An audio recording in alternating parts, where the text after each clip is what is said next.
Le face-à-face ce soir, Éric Zemmour, Julien Drey. Julien Drey, bonsoir. Vous êtes membre du bureau national du PS depuis 2003. Vous avez écrit de nombreux ouvrages, parmi eux Ce qu'il faut changer au Parti socialiste. Ça date de 2003, mais c'est intéressant comme livre. Ou encore, faudrait le relire. Faudrait le relire, en effet. La faute politique de Jean-Luc Mélenchon, intéressant aussi, aux éditions du Cherche Midi. Ça, c'était en 2014. Alors, vous êtes membre du PS socialiste depuis plusieurs années. Vous avez vu évoluer la gauche. Vous avez même vous-même évolué à gauche. C'est quoi aujourd'hui pour vous la définition de la gauche? C'est toujours la même chose sur le fond. C'est toujours la même chose. C'est-à-dire c'est un combat. Et c'est un combat en fonction d'un certain nombre de valeurs, qui sont les valeurs de justice sociale, d'égalité.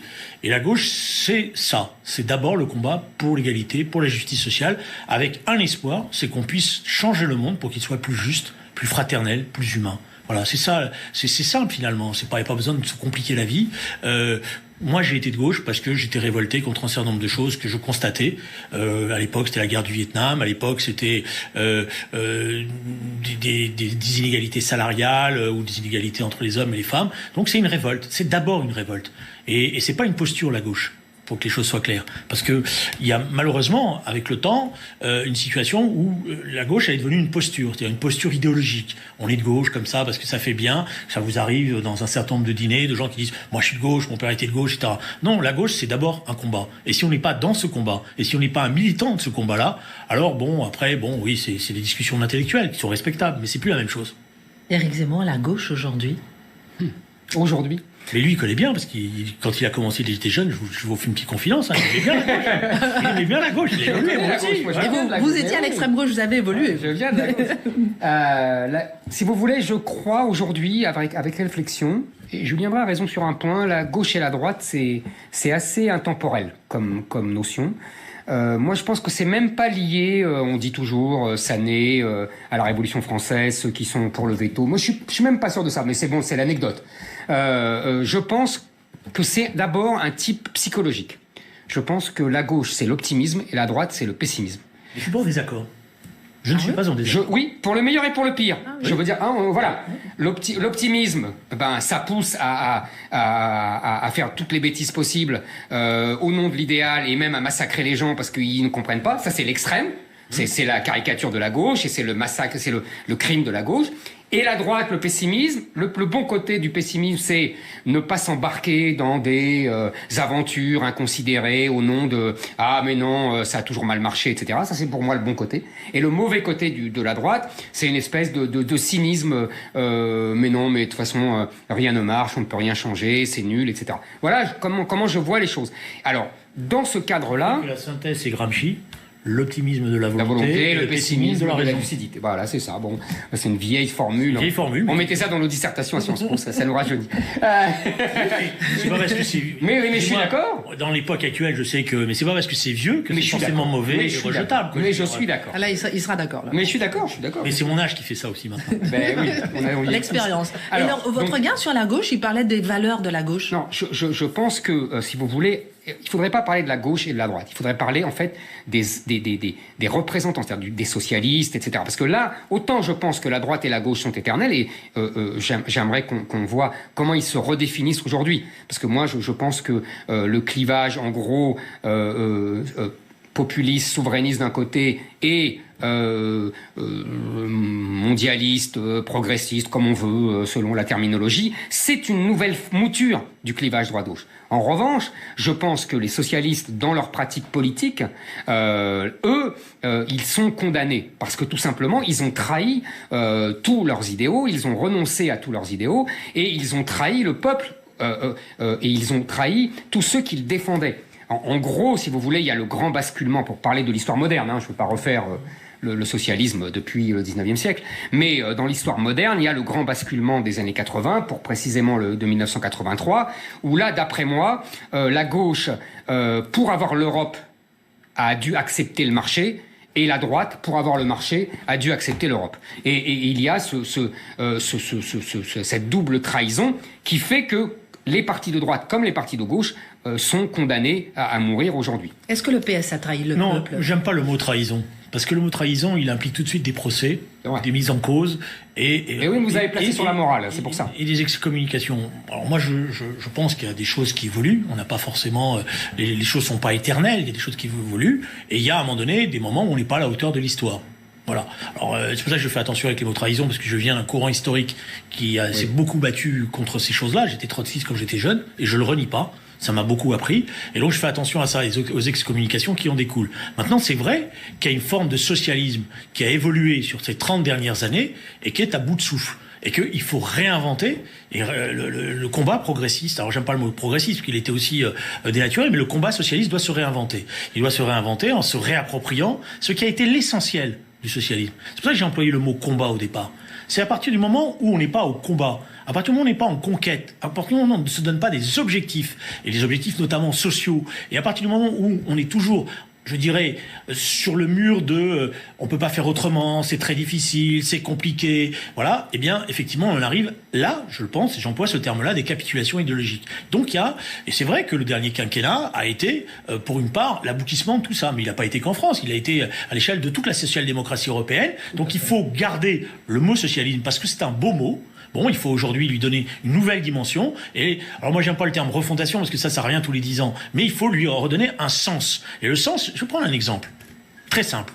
Et comme ça, vous allez comprendre. Ça fait 1 an et demi que je dis, on pourrait aujourd'hui obtenir de ce qu'on appelle les GAFA, c'est-à-dire toutes ces entreprises du numérique, le fait qu'elles cotisent à impôt commun. Non pas qu'elles payent un impôt, parce que de toute manière, elles sont tellement malignes qu'elles paieront jamais d'impôt. Et qu'à chaque fois qu'on veut faire un impôt, ils s'échappent, on le voit encore aujourd'hui avec ce que fait Macron. Mais ils versent dans chaque pays, dans un fonds, une somme qu'on détermine. Et cette somme-là, elle permet de donner une dotation universelle à chaque jeune à l'âge de 18 ans. Ce qui permettrait que chaque jeune en France, et j'ai utilisé le montant, 50 000 €, c'est pas rien, dispose d'un capital pour commencer sa vie. En contrepartie, parce que je ne suis pas pour les choses gratuites, en contrepartie, il y aurait un service civique de chaque jeune de 6 mois. Ça, c'est une conquête sociale. Ça, c'est être de gauche. Une gauche réformiste. C'est bien parce qu'on avance. Julien Drey, vous avez tout à fait raison sur 2 points. Le premier, c'est que c'est une raison. En général, je me dis quelle est la baffe que je vais prendre. Ah mais après, laissez-moi avancer, mais parce que j'essaye de raisonner. On essaye de raisonner. Bon. Allons-y. La première chose fondamentale, vous avez dit, il n'y a pas de trahison. Je suis assez d'accord avec vous. Il y a simplement des contradictions. Enfin, c'est ce que je pense. Deuxième. C'est pas pareil. C'est pas pareil.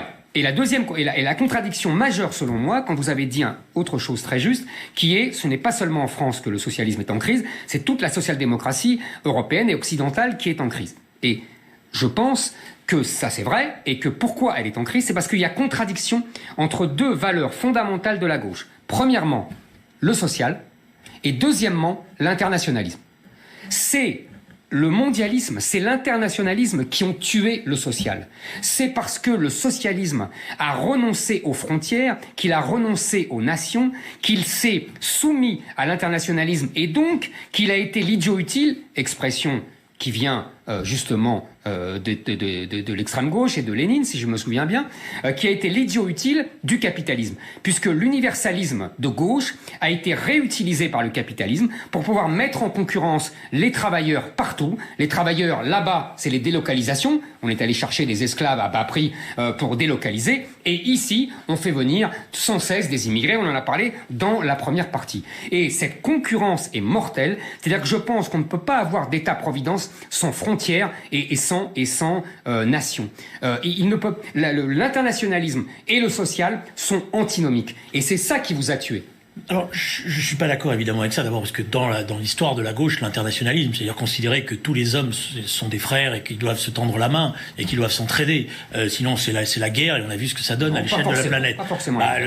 Comme disait l'autre, on est patriote ou on est nationaliste. Patriote, c'est aimer sa patrie, et nationaliste, c'est aimer que les siens. Voilà, donc aimer sa patrie, c'est aimer... Bon, moi je suis français, donc je me revendique d'un certain patriotisme, mais je dis pas la France est supérieure aux autres et j'ai forcément... Mais préférer les siens, c'est pas penser qu'ils sont supérieurs. non. c'est préférer les siens. Mais- Moi, je préfère les miens. Oui, mais moi aussi. Je préfère les Français. Moi, je préfère pas les miens. Je préfère les hommes et les femmes et je respecte les autres. C'est différent. Et moi aussi, je respecte donc, tout le monde. je ne me mets pas en état de supériorité Mais par moi rapport non aux plus. autres. Voilà. Mais si on, mais vous savez, Julien Drey, je voudrais si on ne se met pas en état de supériorité, au moins inconsciente, eh ben, on n'existe plus. Non. Mais si. Bon, ça, je suis pas d'accord. Je pense qu'on peut. Mais vous savez, c'est la très belle phrase de Sioran que j'aime beaucoup. Je vous Non, la mais cite parce que si- ça va vous plaire. Non, mais Tant attendez. qu'une nation a conscience de sa supériorité, elle est féroce et respectée. Oui, Dès qu'elle ne l'a plus, elle s'humanise et ne compte plus. Mais je suis pas d'accord avec vous parce que justement il y a un terme qui me plaît pas, c'est la férocité. Ben oui, je sais. Et moi je crois à l'humanité, et je suis un humaniste et c'est pour ça que voilà. Mais oui, mais je sais que c'est ça. Comprends- que- Le Mais je socialisme voudrais- dans un seul mais je pays, voudrais- est-ce que mais- c'est possible? Ah, je voudrais- vieille formule. Je vais répondre sur donc la notion d'internationalisme est une notion consubstantielle à notre histoire. Quel a été le problème que pose Éric Zemmour? C'est que quand on a essayé de faire la rupture en France en 81, c'est-à-dire ce que vous pouvez appeler le socialisme d'un seul pays, mais de manière démocratique cette fois, pour pas faire la caricature de ce qu'a été l'Union soviétique, c'est-à-dire de respecter le suffrage universel, de respecter les gens et de pas dire c'est moi qui ai la vérité, donc je vous écrase parce que l'avenir sera meilleur après. Quand on a essayé de faire ça, on s'est heurté à un mur. Et on a échoué. C'est ça le tournant de 83, parce que on est pris dans les contradictions de l'internationalisation des échanges, qui fait qu'il y a le mur de fameux mur de l'argent, etc. On vous rappelez l'histoire du franc, etc. Bon, donc quelle a été la théorie de Mitterrand à l'époque? C'est de dire ce qu'on n'a pas été capable de faire en France, il faut d'abord faire l'Europe. Et l'Europe sera un nouvel espace dans lequel vous pourrez combattre le socialisme. Et là, je le dis, on a marché là-dedans. Moi aussi, j'ai cru à un moment donné qu'effectivement, il avait raison. Mais la vérité, c'est que il nous disait, faites l'Europe des marchands, et après, on fera l'Europe sociale. Mais ça n'a pas marché comme ça. Merci. Parce que l'Europe des marchands n'a été que l'Europe des marchands. Donc quand je dis qu'il faut refonder, je dis oui, il faut refonder. Vous savez, la fuite en avant, on voit bien, c'est quand on a commencé à ouvrir les frontières n'importe comment. C'est-à-dire quand on est passé de l'Europe des 6 à l'Europe des 15, à l'Europe des 23, et où, d'ailleurs, si vous invitiez François Hollande, à une confidence qu'il m'a faite, je peux me permettre de faire ici, il me disait, quand j'ai un sommet des 23, il y a un petit pays. Alors c'est pas au sens qu'il y a... Voilà. Et lui, il a une idée derrière la tête. Et comme on ne va pas lui donner ce qu'il a derrière la tête, il va bloquer la négociation sur une chose. Et puis après, on va aller dans les couloirs et ça va être du marchandage. Et on en est là. Donc il faut effectivement refonder la construction européenne sur un noyau très, très, très intégré. Parce que, effectivement, s'il n'y a pas un État, s'il n'y a pas une redistribution, s'il n'y a pas des règles, et ça, c'est des règles Et acceptées. donc des frontières, Julien. Et donc une frontière européenne. Mais moi, le terme frontière me gêne pas. Mais moi, je suis pour une frontière qui soit effectivement déterminée par un consensus politique tel qu'il est. Éric Zemmour. J'aime bien quand vous me donnez raison tout en disant que j'ai tort. C'est bien, mais c'est quand même ce que vous venez de faire. Vous venez de dire que Mitterrand... J'ai pas dû m'entendre alors. Bon, bah non, mais oui, moi je vous ai entendu comme ça. Mitterrand s'est planté, Mitterrand a échoué. Si, il s'est planté. Et il s'est planté doublement d'ailleurs, parce qu'il pensait aussi avec l'euro contrôler les Allemands, et c'est les Allemands qui nous ont contrôlés. Mais bon, c'est pas grave, hein, tout le monde se trompe. Mais là, ça a des conséquences énormes. Maintenant, quand vous dites il faut refonder avec une Europe plus petite, etc., mais c'est du bricolage ça, Julien Drey. Parce qu'aujourd'hui, en Europe, il y a deux clivages fondamentaux. Il y a le clivage entre le Nord et le Sud, qui est un clivage économique. On n'a pas la même vision économique. Et quand j'ai dit refonder, j'ai pas dit avec qui pour l'instant. Donc vous êtes tout de suite en train de me dire, vous voyez, moi j'ai pas dit ça. Ah oui, attendez. Quand vous allez refonder avec qui Et il y a un clivage entre l'Est et l'Ouest sur l'immigration et l'identité. Et ces deux clivages se croisent pour désintégrer complètement l'Union européenne. En vérité, le problème de l'Union européenne, moi je me souviens des slogans de Mitterrand justement lors du référendum sur Maastricht, à plusieurs, on est plus fort. Oui, on est plus fort, si on est d'accord.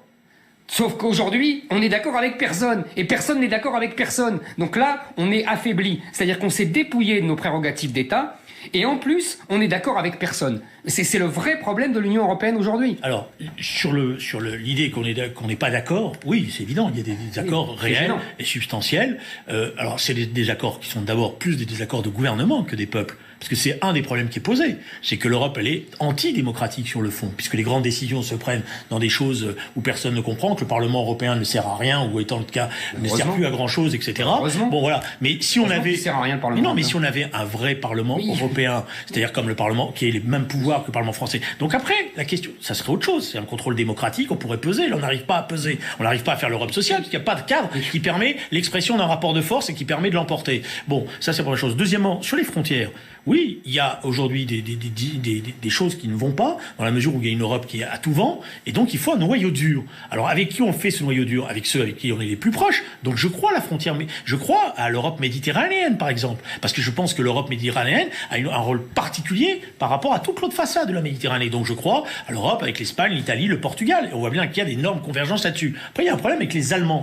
Bon, mais les Allemands, les choses ne sont pas jouées à l'avance. Les Allemands, c'est une discussion politique qu'il faut faire, qu'on n'a pas fait, parce qu'on a cédé tout le temps devant les Allemands, devant leur dictat. Oui. Donc il y a une construction européenne qui passera forcément, à un moment donné, par une redéfinition, donc certainement peut-être par un affrontement avec les gouvernements allemands, dans la fondation d'un... Mais je crois que l'Allemagne, dans le fondement d'un nouveau noyau dur, mais je crois que l'Allemagne, telle qu'elle est aujourd'hui, n'a pas d'autre possibilité que de s'intégrer à ce noyau-là. Bon, ça, c'est une discussion politique. Et je voudrais juste finir, Brexit, hein. Et je voudrais juste finir sur la question de l'immigration. La question de l'immigration, elle est simple. Il y a des flux migratoires qui existent. Bon. Et vous pouvez mettre toutes les barrières que vous voulez, ils existent. Voilà. Et les gens, ils préfèrent... Mais la preuve que c'est pas faux. C'est que les gens préfèrent... Les pauvres, malheureux, préfèrent mourir en Méditerranée, sachant tous les risques qu'ils prennent. C'est normal. Et sachant c'est normal, ils ont plus de chances de mourir chez eux que dans la Méditerranée. Bon, donc, c'est statistique. Et donc, alors... Vous disiez tout à l'heure que je vous donnais raison en parlant, ben là vous venez de me donner raison moi, parce que vous venez de comprendre qu'il y a des flux migratoires qui sont là. Le problème c'est comment on les gère. Attendez, comment on les gère, comment on les répartit, comment on les organise. C'est pour ça que depuis des années, je défends l'idée de quotas. Dans ces quotas, il y a deux choses à faire. La première, c'est des besoins économiques. Il y a des besoins économiques de l'Europe, et puis il y a la dimension de solidarité. Après, quel est le problème qui est posé? C'est que vous avez une immigration illégale. Bon, avec des juridictions qui sont incapables de gérer cette immigration illégale. Ce qui fait que vous avez cette situation terrible que nous vivons ensemble. Vous allez sur les périphériques de Paris et vous avez aujourd'hui des gens qui sont dans des conditions déplorables, qui vivent dans des conditions dramatiques. Qu'est-ce qu'ils sont en train de faire? Ils sont juste en train d'essayer de faire exploser les délais qui feront que de toute manière ils seront inexpulsables. Le regard d'Éric Zemmour sur l'immigration. Alors d'abord... Pour toute l'Europe, la discussion est sans fin, puisque moi je pense qu'il n'y a pas de peuple européen, donc il n'y a aucune légitimité à votre Parlement européen, etc. Mais bon, ça c'est une première discussion. Je ne pense pas qu'il y ait un peuple européen. Oui, donc il ne peut pas y avoir d'Europe démocratique puisqu'il n'y a pas de peuple européen. Vous pouvez fabriquer une conscience. La démocratie, c'est uniquement au sein de la nation. Non, mais c'est pas vrai, parce que vous pouvez avoir un espace qui s'agrandit. Mais la preuve, c'est que la France, dans ses frontières, elle a évolué. Donc si non, elle a évolué parce que les rois... les rois ont gagné des territoires, c'est tout. Mais d'accord, mais quand et donc c'était sous l'autorité de la même personne. Mais donc, quand ils ont gagné des territoires, ça veut dire qu'ils ont étendu les choses. Et sous la souveraineté de la même personne. Mais donc, vous pouvez avoir une souveraineté européenne qui se construise par la discussion, parce que le peuple s'est construit petit à petit. Mais là, comme disait le général de Gaulle, on ne fait pas d'omelette avec des œufs durs. Non. Il y a des nations qui existent. Non, mais on fait des omelettes avec des œufs sans les oui, mais là, ils sont durs. Alors, deuxièmement, pour l'immigration. Pour l'immigration, ce que vous dites, c'est vraiment, je suis d'accord sur rien. C'est-à-dire que je pense que depuis 40 ans... Moi, c'est le discours... Je suis venu discuter avec vous. Absolument. Le discours de Julien Drey et le discours général de je vais avoir droit au cours sur ce que vous faites depuis 20 ans, sur le fait qu'on est responsable d'avoir ouvert les frontières, le différentialisme, etc. Non, j'allais pas dire ça. J'allais dire le discours de Julien Drey, celui de toutes les élites, on ne peut rien faire. Je suis pas une élite, en quoi je suis une élite? Non, mais j'ai dit... Vous allez lui répondre. De la gauche, si vous voulez, parce que la droite a repris votre discours. Donc de la gauche qui est... Il y a des gens qui veulent partir et on ne peut rien faire, ces pauvres malheureux, etc. J'ai pas dit qu'on peut rien faire. Si, vous avez dit on ne peut rien faire. On mettra tous les murs qu'on voudra, on ne peut rien faire. Non, j'ai dit, si on n'est pas capable de gérer ça intelligemment, alors, évidemment, on tombe. On n'est pas capable de gérer ça intelligemment. Ah ouais, alors on fait quoi? Tout simple, on les arrête. Ah, d'accord. On les laisse pas rentrer. On leur donne pas les droits. C'est ce que j'ai expliqué tout à l'heure. Aujourd'hui. 30 secondes. Non, Julien Drey, attendez. Quand ils meurent en Méditerranée, quand les gosses meurent en Méditerranée. Je n'en ai cure. Ah, vous en avez cure. Ben voilà, ça, et ben voilà.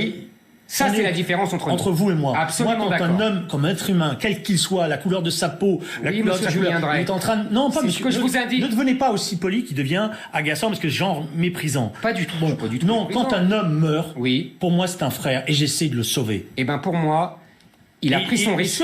Et vous voyez, je vous connais bien. Au fond de vous-même, y compris vos propres convictions. Parce qu'il y a plein d'endroits où vous allez dans la vie, etc. Je sais que vous pensez ça. Vous êtes quelqu'un qui sait tendre la main. Pas du tout. Vous savez pas tendre la main? Si, je sais tendre la main, mais là, je peux vous dire pour moi. Quand quelqu'un meurt noyé, vous restez au bord de la plage, vous dire je peux répondre. Excusez-moi. Vous savez, le général de Gaulle aimait une formule de Joseph de Metz qui disait: une politique ne doit pas se juger aux victimes qu'elle fait, mais aux maux qu'elle évite. Je pense que l'immigration, l'invasion migratoire de masse que nous vivons depuis des années va finir par provoquer la guerre en France, la guerre civile en France, et l'islamisation du pays. Pour moi, ce sont des mots beaucoup plus importants que la mort de gens qui veulent venir chez nous, alors que je ne leur ai rien demandé, qui sont pour moi des envahisseurs. Alors, s'ils prennent leur risque parce qu'ils veulent venir, alors que je ne veux pas qu'ils viennent, moi, peuple français, c'est leur problème. Donc, excusez-moi, moi, je préfère, je vous l'ai dit au début, c'est notre conversation. Tous les hommes sont égaux en dignité, c'est une évidence. Nous sommes tous frères, universellement. Sauf que, mais bien sûr, je le dis, bien sûr, mais je préfère les miens. Moi, tous les gens sont frères, mais je préfère mes enfants. Excusez-moi. Et pour défendre mes enfants, je préfère que l'autre meure. Plutôt que ça soit mes enfants qui meurent. Parce que ça sera, mais oui, ça sera les Français qui seront soumis par une force supérieure. Parce que je crois, comme disait Auguste Comte, que la démographie, c'est le destin. Maintenant, vous m'avez fait dévier. Je pense qu'il y a deux problèmes. Il y a l'immigration légale et l'immigration illégale. Je l'ai dit tout à l'heure. Déjà, il y a une petite nuance. Pas du tout. Il faut les arrêter les deux. Ah, ouais, bon, d'accord. Donc, vous voyez, il n'y a pas de nuance. Ouais. Il y a l'immigration illégale, il faut l'arrêter en les renvoyant, et l'immigration légale, il faut l'arrêter en supprimant leurs droits. C'est-à-dire que, et c'est ça le grand piège, c'est que on ne peut pas arrêter aujourd'hui l'immigration. Ce que j'ai dit tout à l'heure, c'est les immigrés qui décident qui vient en France. Ce n'est plus la France qui est souveraine, parce qu'ils ont le regroupement familial, le droit d'aller chercher une femme dans leur pays, etc., etc. Tous leurs droits, les étudiants, etc. C'est tous ces droits qu'il faut supprimer. Le droit du sol et le fait qu'on n'expulse pas des délinquants parce que soi-disant ils ont un lien avec la France. Et dès qu'ils ont un enfant ici, ils ne sont plus expulsables. C'est tous ces droits-là qu'il faut supprimer. Sinon, évidemment, on sera envahi, submergé et dominé par une civilisation étrangère. Alors, il y a plusieurs choses, évidemment. Vous avez participé, justement, Julien Drey, et vous avez un vrai regard aussi sur l'immigration. Oui, mais il y a plusieurs niveaux dans la discussion et dans les propos qui sont tenus par M. Zemmour. Moi, je reviens quand même sur la question fondamentale qu'on abordait. Moi, je considère que quand un être souffre sur la planète, ça me concerne. Pas moi. Voilà. Mais voilà la divergence. Mais oui, c'est ça notre divergence, absolument. Voilà. Absolument. Moi, je considère mais vous savez, les Allemands, ils souffraient. Éric Zemmour, laissez-le répondre. Éric Zemmour. Je sais que quand vous commencez à m'interrompre comme ça, c'est que quelque part, vous vous sentez un peu en situation difficile. Moi, c'est ça. Alors, vous m'avez demandé ce que c'est que la gauche. Ben voilà, c'est ça aussi. Absolument. Vous avez voulu une conférence européenne, justement, sur ces sujets. Je sens, je n'arrive pas à vivre en regardant le malheur des autres. Je ne sais pas vivre en regardant le malheur des autres. Et je ne peux pas le supporter. Voilà, c'est tout. Et je me sens avoir une responsabilité à l'échelle de mon pays, à l'échelle de l'Europe, à l'échelle de la planète. Voilà. Après, je pense que la raison est toujours plus forte que, je dirais, la peur. Et la raison, c'est quoi? C'est de se dire, on est face à un problème, on essaye de le gérer intelligemment. Je vous l'ai dit, écoutez bien ce que je dis. Y compris, ça m'étonne qu'il ne l'ait pas vu. Dans mes propos, il y a une évolution. Je pense que dans la manière dont on gère les flux migratoires, il y a des choses qu'il faut changer. Pourquoi? Parce que si on dit on a des quotas, je sais les gérer. Non. Je sais. Toi, tu dis non, vous dites non, pardon, excusez-moi. Moi, je pense qu'on sait les gérer. On sait les gérer parce qu'on sait les répartir, ne pas les laisser toujours dans les mêmes endroits. On sait voir les problèmes qui sont posés, etc. L'État français, il sait faire ça. Si l'État français, il sait pas gérer 100 000 migrants par an, excusez-moi, il est en faillite. Sur les chiffres qu'on voit aujourd'hui, c'est compliqué. Et par contre, non, sur les 100 000. Mais par contre, quel est le problème? C'est celui de l'immigration illégale. Et vous avez des dispositifs de droit qui font que cette immigration illégale, effectivement, elle finit par s'installer. Donc il faut changer les règles. La gauche allemande, et pourtant la gauche la plus radicale, a elle-même évoqué cette question-là. Et je pense que avec les quotas, on devra changer la législation par rapport à l'immigration illégale. C'est-à-dire quelqu'un qui est dans une situation illégale et qui rentre sur le territoire français, on doit pouvoir l'expulser sans attendre. Si on attend trop, il s'installe, on ne sait plus quoi faire. Et à ce moment-là, il y a effectivement ce à quoi nous assistons, c'est-à-dire des campements, des regroupements, etc., etc. Maintenant, si on lui dit, il y a une filière, si tu vas dans cette filière, tu as une chance de pouvoir, si tu le veux, déjà ça va baisser la pression. Mais bien sûr. Voilà, ça va baisser la pression. Julien Drey,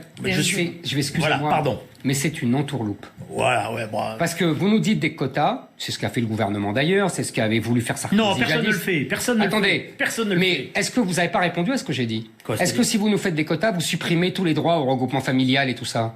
Parce que vous ajoutez. Non mais j'ai bien compris le truc. Le truc c'est que vous gardez tous les droits, donc on est à 270 000, et vous nous rajoutez des quotas. Donc c'est sans fin. Vous rajoutez encore. Et deuxièmement... Non, l'immigration réelle aujourd'hui, en termes réguliers, le flux migratoire, ce qui rentre et ce qui sort, c'est grosso modo depuis des années 100 à 110 000. Ah, ça ajoute... 270 000 entrées légales, Julien Drey, cette année. Mais après, il y a les départs. Mais il n'y a pas de départ. Mais si, il y a des départs. Bon, écoutez, il n'y a pas de départ. Ça, c'est le solde migratoire est une entourloupe statistique. Mais non, mais ça, c'est dès qu'il y a un chiffre qui vous gêne, non, vous le contestez. Non, pas du vous tout. dites, il n'existe pas, il est faux. Pas du tout, parce qu'ils moi, je vais vous donner. Alors, ils soustraient les Français qui sortent. Non, donc ils vont en Angleterre, etc. Mais vous avez des tas de gens qui décident. Julien Drey, est-ce qu'on peut reconnaître qu'il y a un problème? Décident de retourner dans leur pays parce que ils ont leur famille, ils veulent mourir dans leur pays, par exemple, des choses comme ça. Est-ce qu'on peut reconnaître qu'il y a un problème d'intégration, justement, des immigrés qui viennent ici? Mais moi, je vais même plus loin, parce que je pense que le terme d'intégration, il était valable dans les années 80. Parce qu'il y avait une logique, on sortait de traumatismes qui étaient liés aux guerres coloniales, etc. Et donc, on faisait attention à cela. Bon, c'était normal. Mais aujourd'hui, la question n'est plus de la même nature. La question aujourd'hui, c'est le terme de l'assimilation. C'est ce terme-là. L'évolution. Là, vous êtes en phase avec Éric Zemmour. Les étapes. Non, mais là, c'est une apostasie. Alors, on le laisse terminer, J'explique. Aujourd'hui, la question qui est posée, c'est plus simplement, il fallait respecter une certaine histoire. Vous avez des jeunes à l'époque, dans les années 80, qui disaient, on respecte l'histoire de nos parents, qui ont été des victimes des guerres coloniales, etc. et tout. Donc la France avait une responsabilité, même si là-dessus, nous sommes en total désaccord, Éric et moi, sur la responsabilité coloniale de la France, etc. Même s'il ne m'a toujours, entre parenthèses, pas répondu à la question que je lui ai posée, mais ça fait 2 ans, sur la responsabilité de la France dans la déportation des Juifs en Algérie, où il m'a expliqué qu'il n'y avait pas de déportation. Non, il y a eu des camps de concentration, je t'ai donné l'exemple, je vous ai donné l'exemple. Il n'y a pas de déportation. Mais il y a eu des camps de concentration, et la déportation était préparée, les plans étaient... Puisque vous êtes un historien, vous savez, mais on reviendra, on fera une autre histoire là-dessus. Restons sur l'assimilation. J'aimerais bien. On reste sur l'assimilation. Non, attendez, parce qu'on peut répondre. Il n'avait pas fini. Il finit, ensuite Éric Zemmour. On fera une autre émission. Non, mais fini. Non, terminez sur l'assimilation, ensuite Éric Zemmour. Aujourd'hui, la question qui est posée, c'est que vous avez une partie importante de gens issus d'immigration qui sont assimilés pour une simple raison, c'est qu'ils sont des citoyens français et qui veulent qu'on leur foute la paix. J'en ai autour de moi des dizaines. Et puis vous avez un noyau dur qui ne veut pas cette assimilation et qui considère. Et ce noyau dur, j'emploie le noyau dur parce que il entraîne, il a une influence. Il a même une influence sur les procédures d'assimilation. Et on fait quoi avec le noyau dur? Il faut le combattre. Il faut être intransigeant. Intransigeant sur la laïcité, intransigeant contre l'islamisme. Il n'y a aucune discussion à avoir. Mais il n'y a pas, vous savez, souvent on disait, le problème de la gauche, c'est qu'elle a toujours des explications sociologiques qui fait qu'elle comprend. Non, il n'y a pas à comprendre. Éric Zemmour. Alors. Parce que là, Julien Drey fait un double cabriole et il faut qu'on doit admirer la cabriole. Oui. C'est un art, la cabriole. Absolument. Il nous reste 2 minutes. Il nous reste 2 minutes, messieurs. Il faut comprendre, d'ailleurs, il faut que les gens comprennent que Julien Drey dit exactement le contraire de ce qu'il a dit il y a 30 ans. Non, je vous ai dit. Attendez, non, je vous ai pas interrompu, n'exagérez pas. Il a évolué. Non, il n'a pas évolué, il dit le contraire. Je vais expliquer pourquoi. Dites-nous pourquoi. Vous êtes au fond de ma tête et vous savez mieux que moi. Oui, absolument, je sais mieux que vous. Dans les années 80... Lui et son compère Harlem Désir, j'ai en mémoire là, visuellement je la vois, une interview d'Harlem Désir dans Libération dans les années 80 qui disait l'assimilation c'est terminé, on nous disait c'est l'assimilation ou la valise, et ben aujourd'hui nous avons le remède miracle, c'est l'intégration, c'est-à-dire le refus de l'assimilation. SOS Racisme et toute la gauche à partir des années 80 s'est fondée sur le rejet de l'assimilation qu'ils assimilaient à tort à un corset colonialiste et une pseudo-intégration qui est en fait une ode au multiculturalisme et ce qu'ils appelaient à l'époque le droit à la différence. Aujourd'hui, Julien Drey vient nous expliquer, évidemment, c'est ça la gauche, c'est notre début de conversation, c'est l'optimisme de la gauche. Tout va très bien, et puis 30 ans plus tard, ils s'aperçoivent que c'est une catastrophe, et là ils disent oh là là, mais il faut l'assimilation. Sauf que Julien Drey, c'est trop tard, parce que plus personne n'est assimilé. Parce qu'aujourd'hui, les gens, qu'est-ce que c'est assimilé? Non. Oui, mais non, qu'est-ce que c'est assimilé? Vous pouvez poser la contradiction. Je n'abroge pas la contradiction, mais je vous ai laissé parler. Moi aussi. Qu'est-ce que c'est l'assimilation? Vous dites vous-même, ils sont assimilés parce qu'ils sont citoyens français. Pas du tout. Pas du tout. Assimiler, ça veut dire devenir le même. Ça veut dire s'approprier l'histoire de France. Ça veut dire considérer que l'histoire de France, même l'histoire de France coloniale, c'est la sienne et non pas celle de ses ancêtres. On a bien compris, Éric Zemmour. Mais non, on n'a pas bien compris. Si, on a compris. On est obligé de rendre l'antenne. Ça n'existe plus. On comprend très bien. C'est un mythe. Il n'y a plus aujourd'hui d'immigration assimilée. Non, ça n'existe plus. Le message est passé. Le message est passé. Julien Drey pour conclure parce qu'on doit rendre l'émission. le dis haut et fort, j'ai toujours pensé que la question qui était posée, c'est pas le droit à la différence, c'est le droit à la ressemblance. C'est d'ailleurs pour ça que vous ne trouverez aucun discours de ma part, comme de SOS Racisme, qui appelle au droit à la différence. Après que les choses aient évolué, je suis d'accord, les choses ont évolué, les situations ont évolué, c'est pour ça que j'emploie des termes qui sont plus forts aujourd'hui qu'ils ne l'étaient dans les années 80. C'est pas trop tard. Et moi, on verra. Moi, je pense qu'il y a toute une partie aujourd'hui des jeunes issus des quartiers, par exemple, qui sont de parfaits citoyens français et qui connaissent même souvent mieux l'histoire de France que ceux qui sont liés à cette histoire depuis longtemps. Un dernier mot, je voulais juste venir, parce que vous permettez, c'est juste cette remarque, on aura peut-être d'autres débats. Je sais qu'avant de venir, beaucoup de gens m'ont dit, mais comment ça se fait que tu vas débattre avec Éric Zemmour et que tu vas sur CNews? Alors je voudrais expliquer, parce que comme je vais m'en prendre plein la tête. En une seconde. Je vais m'en prendre plein la tête sur Internet. Je considère que le débat politique doit toujours avoir lieu. Et qu'il ne doit pas être réduit simplement à des prétoires. S'il y a des propos qui sont déplacés, il faut les condamner, etc. Mais je considère que le débat politique doit avoir lieu et je suis contre la politique de la chaise vide. C'est le dernier mot. Merci beaucoup, Julien Dray, pour votre présence. En tout cas, c'est la fin de ce face-à-face. Merci de nous avoir suivis. On se retrouve demain à 19h sur CNews.